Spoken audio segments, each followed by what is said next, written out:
Anabuzambe, hey Yahweh, Yoza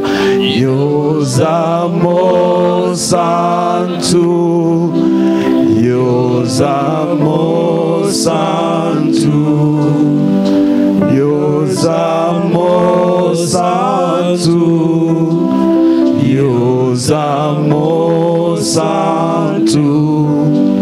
Yokokani na mutote,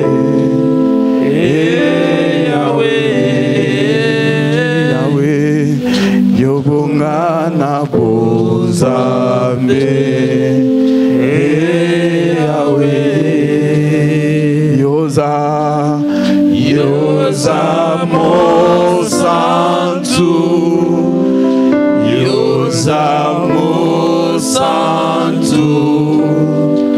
Yoza mo santu, Yoza mo santu, Yokokani na mutote, Yahweh, Yobunga na bozambe.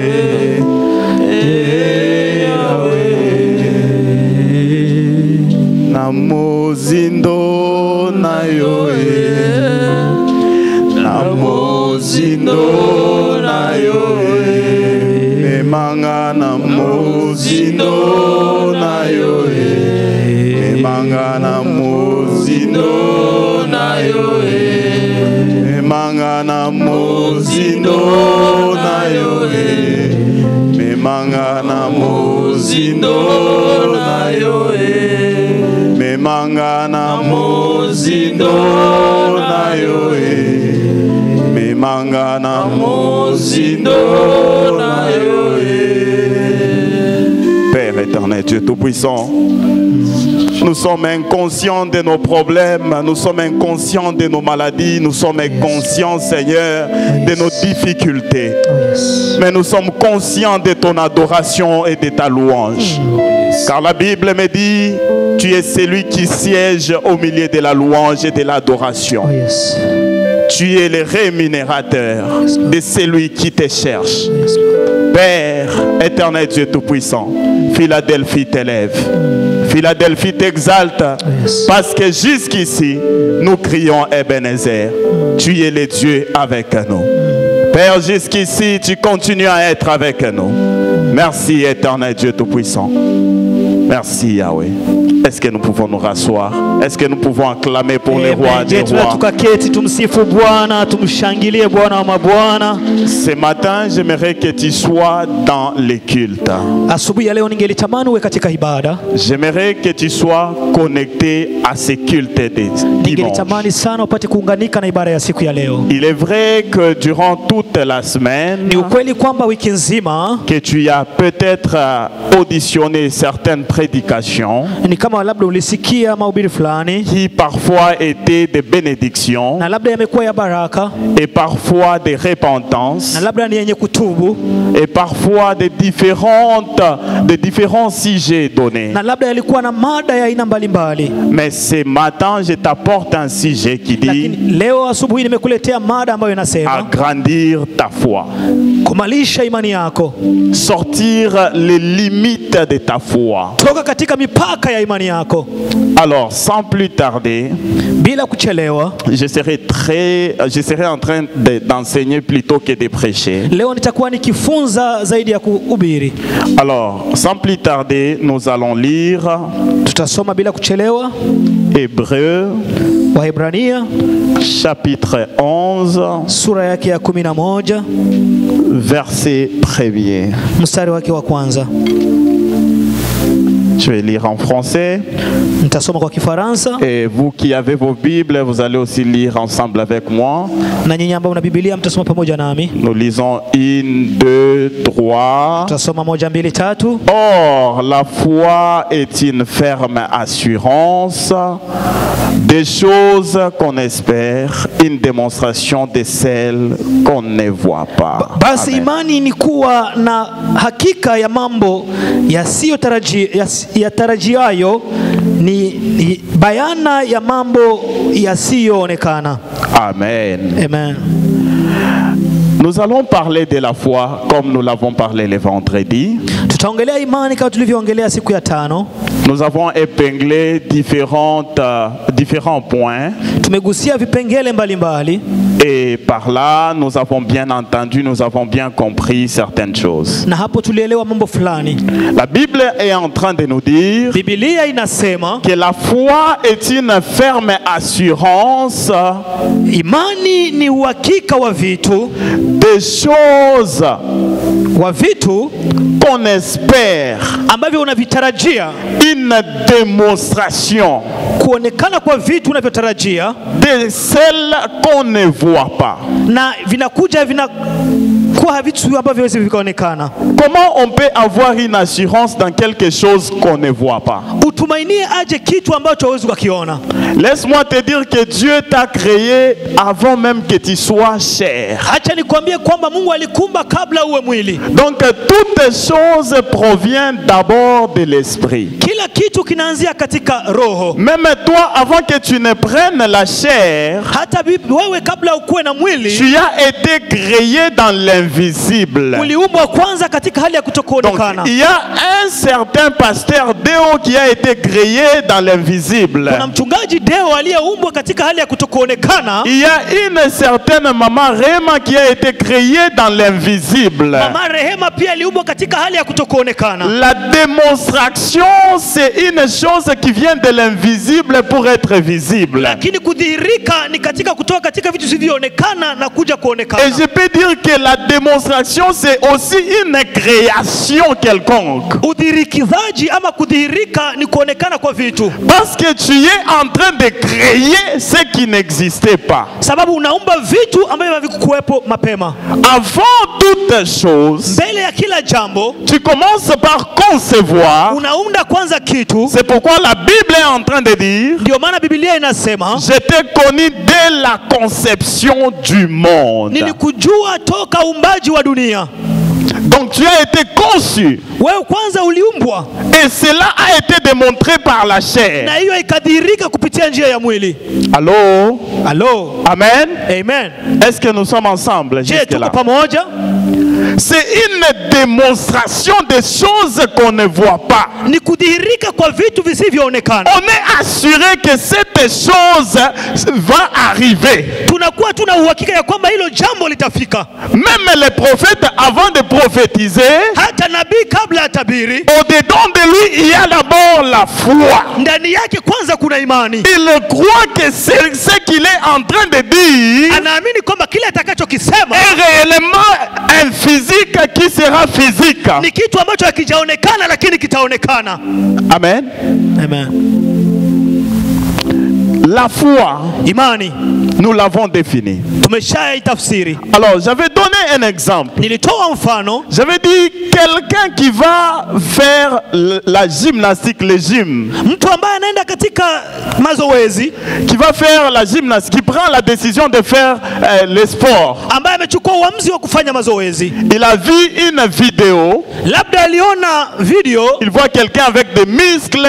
akaona mtu ambaye ameshona ama Il y a amevimba. des mamans qui aiment bien ne pas avoir un gros ventre. Kuna wamama ambao hawapendi kabisa kuwa na kitambi. En train de suivre des tutoriels, Na alipokuwa anaangalia labda video zake, il dit moi aussi je dois être comme ça. naye labda akatamani kuwa kama Je dois mtu huyu. faire le sport pour diminuer mon ventre. Labda akasema nitafanya mazoezi Je ili dois nikaze faire le tumbo. sport pour avoir les biceps. Labda nitafanya mazoezi niwe pia na mwili mkubwa. Cela est une décision. Hiyo ni maamuzi. Cela est une configuration qui vient de ta tête. Hilo ni wazo linaanzia kichwani. Mais cela n'a pas encore mis en exergue. Lakini halijaingia katika matendo. À un certain moment, Wakati mwingine tu peux même aller dans une salle de gym.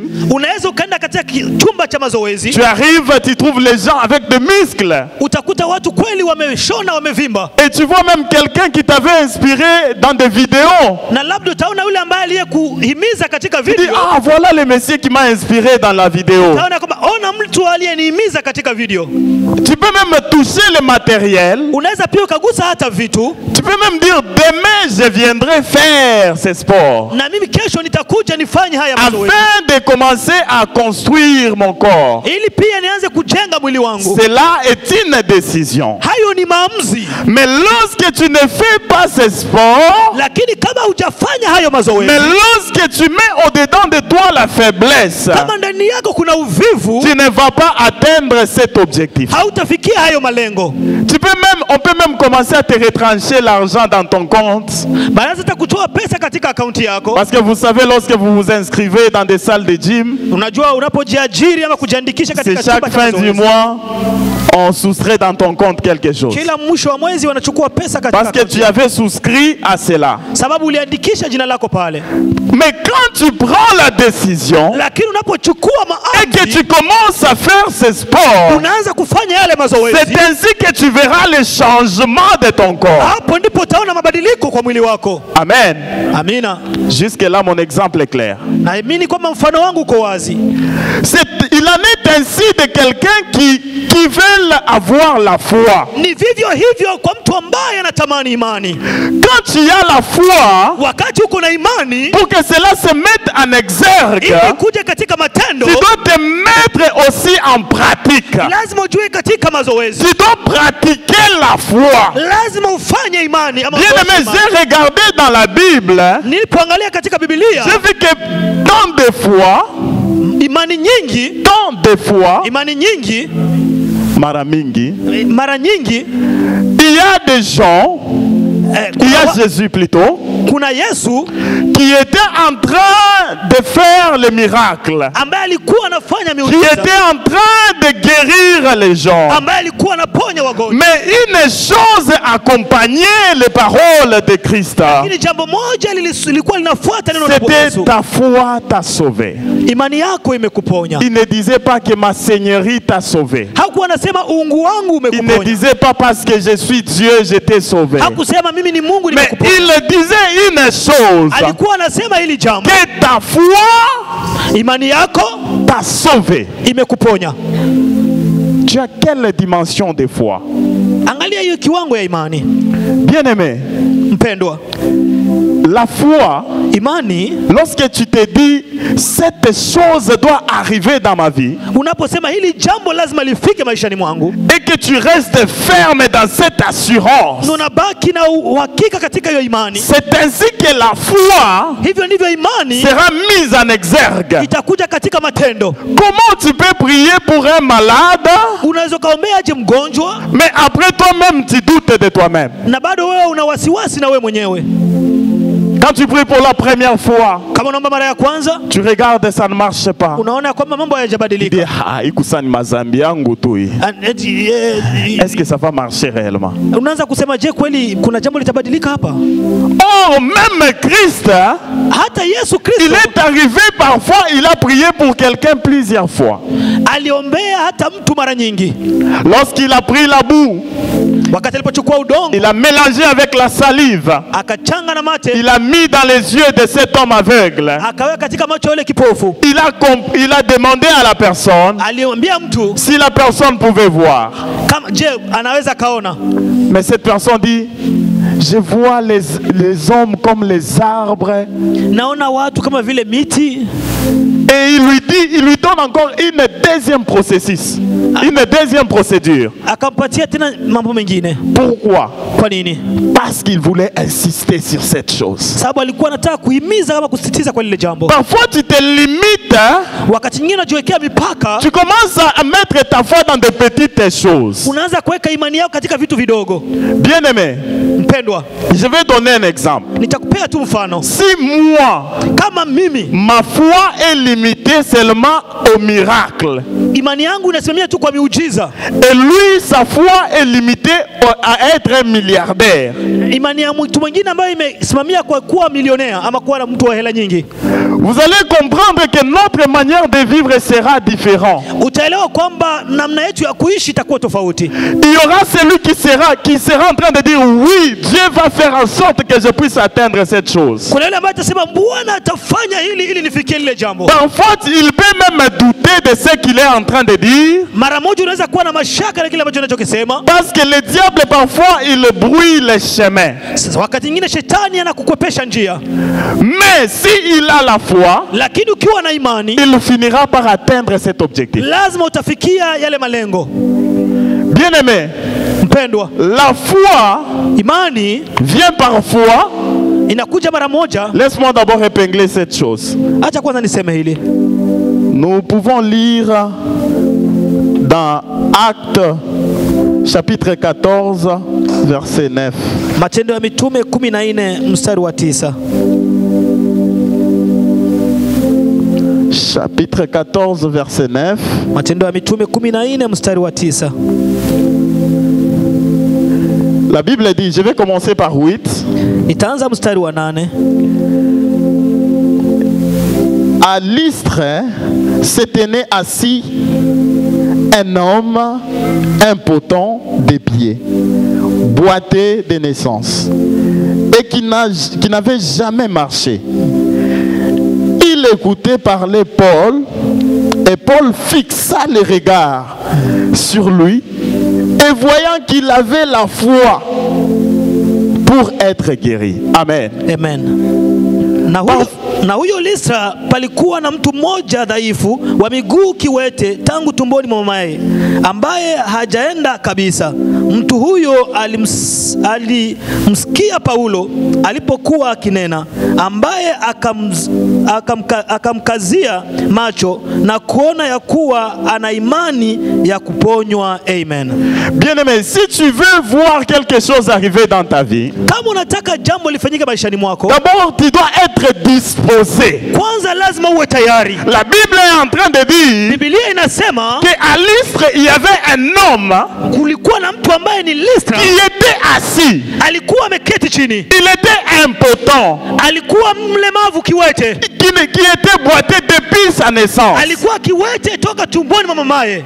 Mais la Bible dit ceci. Lakini Biblia inasema Il regardait Paul parler. alipoona Paulo akihubiri, Mais lorsque Paul le regarda, wakati Paulo alimtazama, il trouva que cet homme avait la foi. aliona kwamba ule mtu ako na imani. Et cette foi était disposée à la guérison. Na hiyo imani ilikuwa inatosha kwa Et kila uponyaji. lorsque tu t'exposes à quelque chose, Wakati unakuwa tayari juu ya kitu, c'est par là que la foi fera en sorte que tu puisses réussir dans hapo cette ndipo chose. imani itakuja ili ufaulu katika hilo jambo. Lorsque tu dis j'ai la foi que j'aurai mon véhicule cette année. Ukisema niko na imani nitapata gari huu Lorsque tu mwaka, dis j'ai la foi que je serai guéri. niko na imani nitapona. Lorsque tu dis que j'ai la foi que je serai marié. Niko na imani kwamba Lorsque nitaoa. tu dis que j'ai la foi que j'aurai un bon travail. Niko na imani nitakuwa na kazi nzuri. Et expose-toi à cette foi. Basi kuwa tayari kwa ajili ya hiyo imani. Parfois nous prenons des décisions Wakati nyingine tunachukua maamuzi et nous disons que nous avons la foi. na tunasema tuko na imani, Mais après un certain moment, lakini baadaye nous devenons plus négatifs qu'avant. tunakuwa wenye kuwa na kukataa yale tuliyoamini. Mais ce qui m'étonne pendant que j'étais en train de lire la Bible, hein, Jambo la kushangaza nilipokuwa nasoma Biblia, quand je suis revenu en Hébreux chapitre 12, hein, niliporudi katika Waebrania 12, j'ai compris une chose. nilielewa jambo moja. Je vais lire, je pense c'est Hébreux chapitre 11, je pense. Je vais vérifier. Naamini ni Waebrania 11. Chapitre 12, verset 1. Verset 2 plutôt. 12 mstari wa 2. Ah, la Bible me dit ceci. Biblia inasema hivi, Que la nourriture du Christ, chakula ya Mkristo, la nourriture de Jésus-Christ, chakula ya Kristo Yesu c'est la foi. Amen. ni imani. La nourriture de Jésus-Christ, Chakula ya Yesu c'est la foi en nous. imani. Est-ce que vous comprenez cette chose? Sijui kama unaelewa hili jambo. Lorsque vous lisez dans Hébreux chapitre 12, verset 2, Unaposoma Waebrania 12 mstari wa la 2, Bible dit ceci. Biblia yasema hivi, Ayant les regards sur Jésus, les chefs et les consommateurs de la foi, qui en vue de la joie qui lui était réservée, a souffert la croix, méprisé, l'ignominie et s'est assis à la droite du trône de Dieu. Amen. Amen. Donc le consommateur de la foi, Yule ambaye anayetumia imani, celui qui consomme notre foi, anayekula imani yetu c'est Jésus-Christ. ni Yesu Kristo. Et c'est lui qui est en train de nous donner les protéines de sa consommation. Ndiye anayetupatia viunga mwili vya kila ambacho Il anachokula. consomme notre foi, Anakula imani yetu, mais il nous donne les protéines de la consommation. anatupatia viunga mwili Les protéines de la consommation de la foi, vitu vya c'est la réussite de tes projets. ni kushinda, C'est la réussite, c'est la guérison. ni uponyaji, C'est l'obtention de la chose que tu espérais ardemment. ni vile vitu ambavyo ulikuwa unavitarajia kwa kutamani sana. Lorsque Christ consomme ta foi, Wakati Yesu anachukua imani yako, la Bible me rassure en disant ceci: Biblia inanihakikishia il ikisema est le consommateur de la foi. yeye ndiye anayetumia imani. Comment Christ consomme la foi? Je, anaitumia namna gani? Il comprend ton état, la manière dont tu es. Anakuelewa kwanza jinsi ulivyo. Il te promet. Anakuahidi. Lorsque tu lis dans la Bible Unaposoma katika Biblia, et tu trouves quelque part, unapoangukia mahali, Dieu te promet peut-être quelque chose. Yesu anakuahidi jambo fulani. Et tu dis, Alléluia, je crois que cela va arriver dans ma vie. Unaamini, unasema haleluya, hili Cette litatimia. croyance, cette ferme assurance Hiyo imani, huo uhakika, devient une consommation de Christ, notre chef. hiyo saa unakuwa umemeza Kristo. La Bible ne l'appelle pas notre parent, Biblia inaniambia mahali pengine ne l'appelle pas notre parent, haimuiti mzazi wetu ni notre Dieu. ama Mungu wetu, Mais la Bible ici l'appelle le chef. lakini hapa Biblia inasema yeye ndiye Le mkuu, chef est le consommateur. mkuu na anayetumia. Oh, lorsque nous voyons un chef, Tunapoona mtu mkuu, c'est celui qui diffuse différentes choses. yeye ndiye anafanya vitu C'est mbalimbali. dans le chef où provient notre salaire. Katika mkuu, C'est dans le chef où provient le bon fonctionnement d'une entreprise. ndio kunatoka ufanyakazi wa kampuni. Oh bien-aimé, tu es une entreprise de Dieu. Pendo, wewe ni kampuni ya Et Yesu. le chef de cette entreprise, Na mkuu wa hiyo kampuni ce n'est pas la maladie, sio ugonjwa, ce n'est pas l'échec, sio kushindwa, ce n'est pas la pauvreté, sio umaskini, ce n'est pas des histoires qui peuvent te rétrograder, sio ile mambo inaweza kuleta mais shida. c'est quelque chose Lakini qui te fera avancer dans ta ni vie. vitu ya kupikisha hatua katika maisha.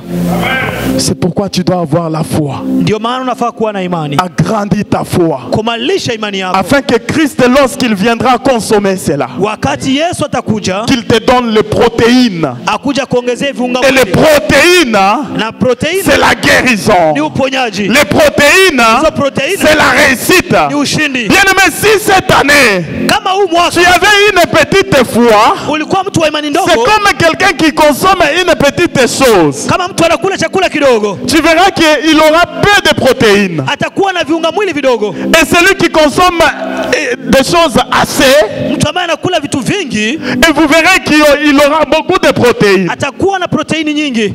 C'est de la même manière que nous les chrétiens. Ni hivyo hivyo pia sisi wa Nous Kristo devons nous préparer par la foi afin que le consommateur nous apporte des protéines. lazima tujiandae kwa imani ile. Yule ambaye anaitumia imani Et le atuongezee consommateur, proteini. c'est Jésus-Christ. Na yule anayetumia imani Et il Yesu. te demande une seule chose. Na atafanya hiyo kwa njia moja. Et laisse que nous lisons encore dans Hébreux chapitre 11, Unaposoma Waebrania 11 verset 6, la Bible nous dit ceci. mstari wa 6, Biblia inasema Or, sans la foi, il est impossible de lui être agréable, car il faut que celui qui s'approche de Dieu croit que Dieu existe et qu'il est le rémunérateur de ceux qui le cherchent. Amen. Amen.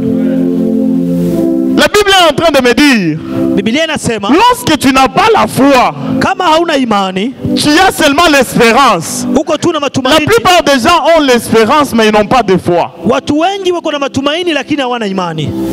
Tu verras quelqu'un dire, Utasikia mtu anasema, moi on m'avait prophétisé mimi walinitabiria que je serai ministre. nitakuwa minister, et il reste dans cette espérance. na anabaki katika hiyo Il espère atteindre quelque chose anatumai kufikia jambo fulani sans avoir l'assurance qui est la foi. bila kuwa na uhakika ambayo ni imani. Bien-aimé, ça c'est paradoxe.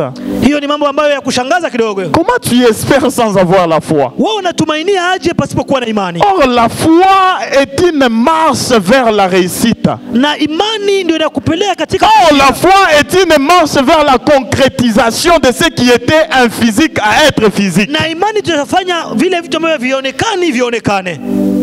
Et il y a des gens aussi qui ne croient plus en Dieu. Kuna watu wengine pia hawaamini katika Mungu.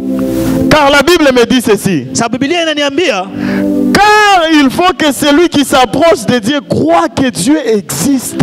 yule ambaye anayemsogelea Mungu lazima aamini kwamba Mungu yuko. Aujourd'hui, nous avons des gens qui ne croient pas que Dieu existe. Kuna watu hapa sasa hata hawaamini kama Mungu yupo, Mais ils ont la foi. lakini wako na imani. Est-ce que réellement ils ont la foi? Je, kweli wako na No. imani? Comment tu peux dire que Dieu existe Unaweza kusema je Mungu yuko cependant que tu ne fais pas l'œuvre qui montre l'existence de na Dieu? ufanyi matendo yanayoonyesha kwamba Mungu yupo? Si tu dis que mon père est là Kama unasema baba yangu yupo, et que je vis dans sa maison, naishi ndani ya nyumba yake, je dois respecter ses normes. lazima niheshimu sheria C'est sa zake. maison. Ni nyumba yake. Donc lorsque tu acceptes l'existence de Dieu, Wakati unapokubali ya kwamba kuna ça veut Mungu, dire que tu es dans sa maison. uko ndani ya nyumba yake, Ça veut dire que tu dois marcher selon ses instructions. lazima utembee kutokana na sheria C'est zake. ça l'existence de Dieu. Hiyo ndio kuwa kwa Mungu. L'existence de Dieu, ce n'est pas seulement quand on te pose la question, Dieu existe, et tu dis oui, Dieu existe. Sio tu kuulizwa kama je Mungu yupo, unasema ndio Mungu Et yupo. quand on te pose la question comment, tu commences à expliquer, la Bible dit, la Bible dit. Na ukiulizwa unaweza kusema Biblia inasema, Biblia Est-ce que tu inasema. marches selon ses instructions si Dieu existe? Je, unatembea sawasawa na maamuzi yake kama kweli Mungu yupo? Parce que ta foi va t'entraîner et elle va te pousser à marcher selon les instructions de Dieu. Sababu imani lazima ikusukume kutembea sawasawa na mapenzi ya Mungu. Celui qui était à l'humanité, Yule ambaye alikuwa katika shule la msingi, et quand il va vers l'université, la sekondari, la anapoenda katika vous verrez university, que même son comportement va changer. utaona kwamba hata tabia zake zitabadilika. Si il était en train de penser Kama alikuwa anafikiria que les maths se limitent par b carré moins 4 AC, c'est ça la formule de delta, kama hesabu zinaishia tu kwamba ni hesabu zinaishia kwa b mbili delta sijui na mambo il sait mengine, de tout ville. Alors, il va commencer à comprendre autrement.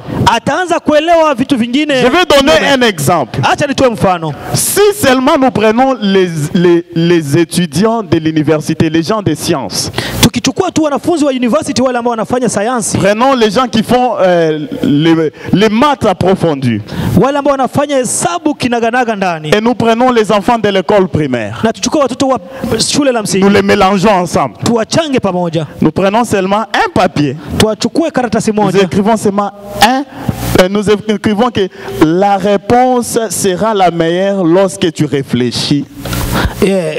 jibu litakuwa njema kama utakuwa umefikiria. Et nous écrivons là-bas en bas 1 plus 1 égale combien?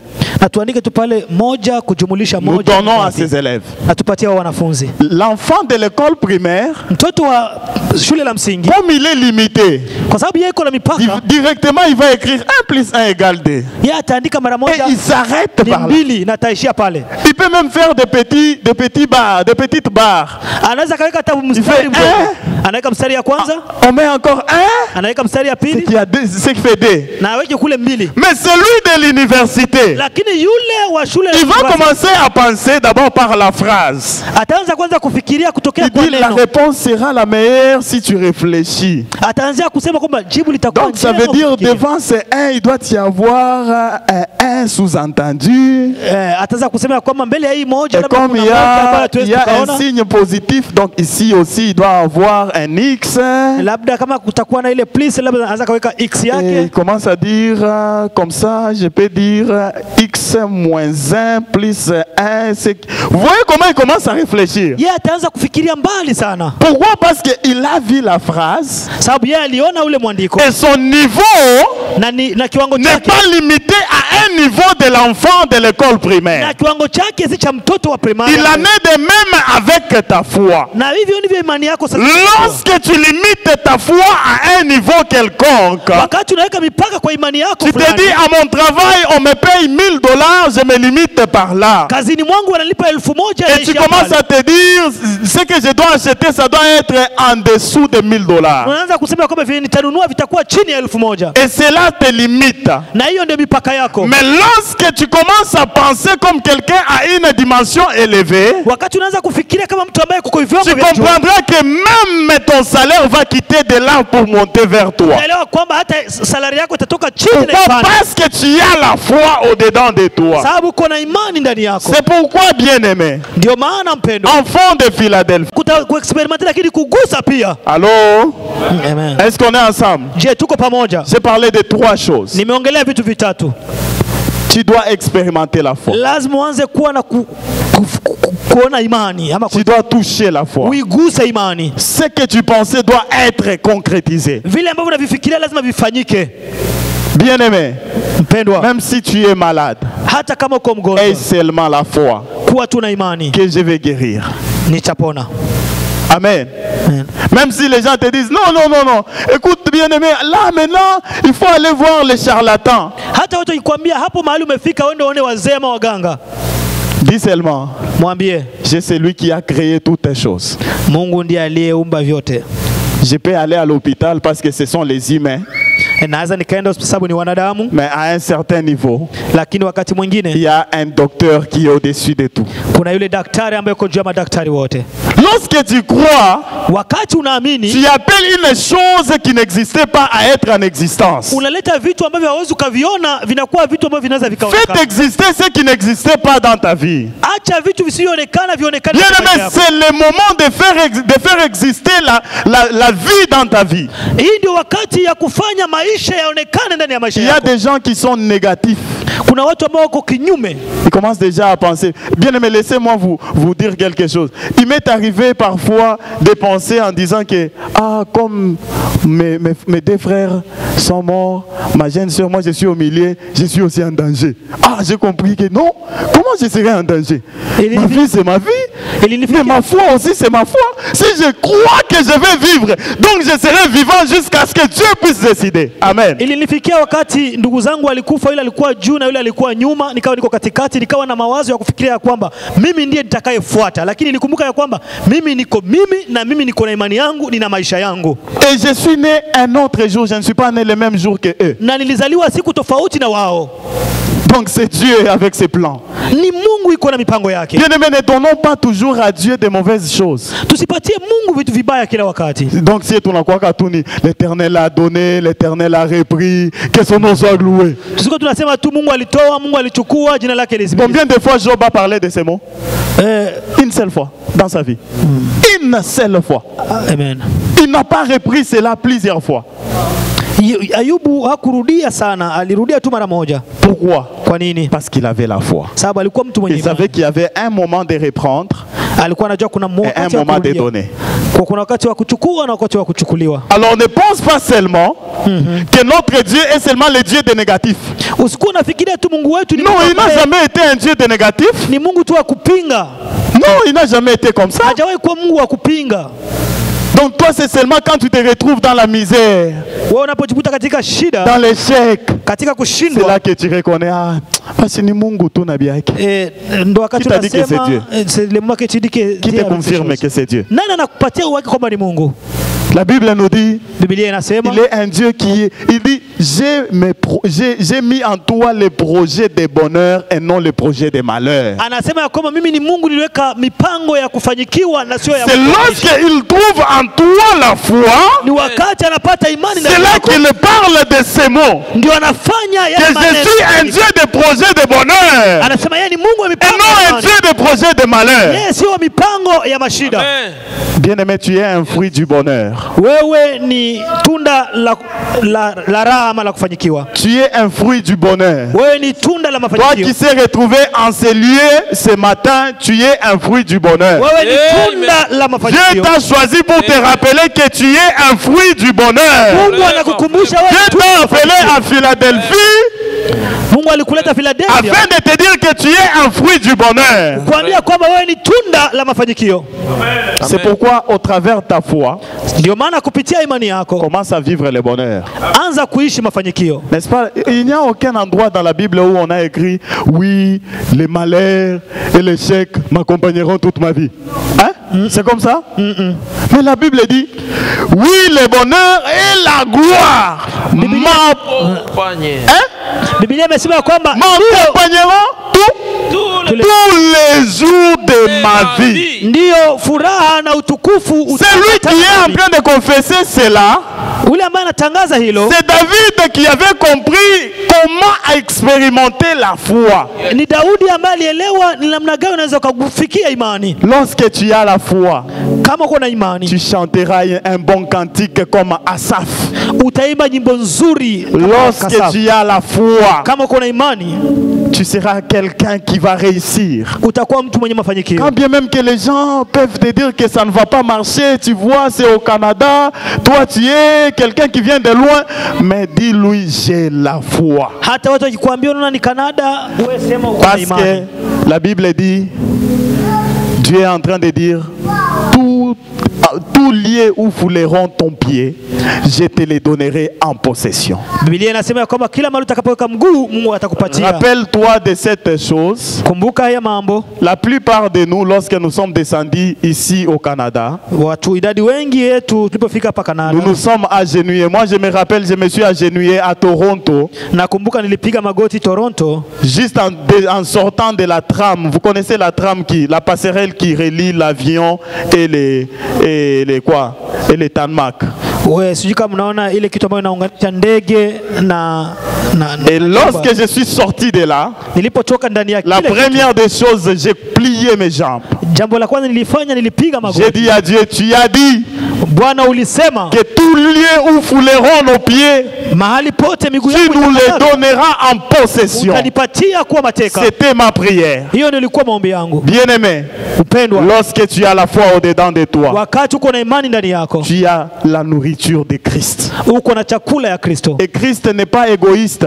Na Kristo sio muhimi wa kuima watu. Lorsque lui mange ta foi, Yeye anapokula imani yako, il te donne les protéines. anakupatia viunga mwili. Laisse que Christ Acha Kristo, soit ton Dieu, soit ton chef, acha kuwe shefu le wako, consommateur anayekula de ta foi. imani yako. Amen. Que Dieu vous bénisse. Mungu atubariki. Amen, amen, amen, amen. Hallelujah. Sifiwe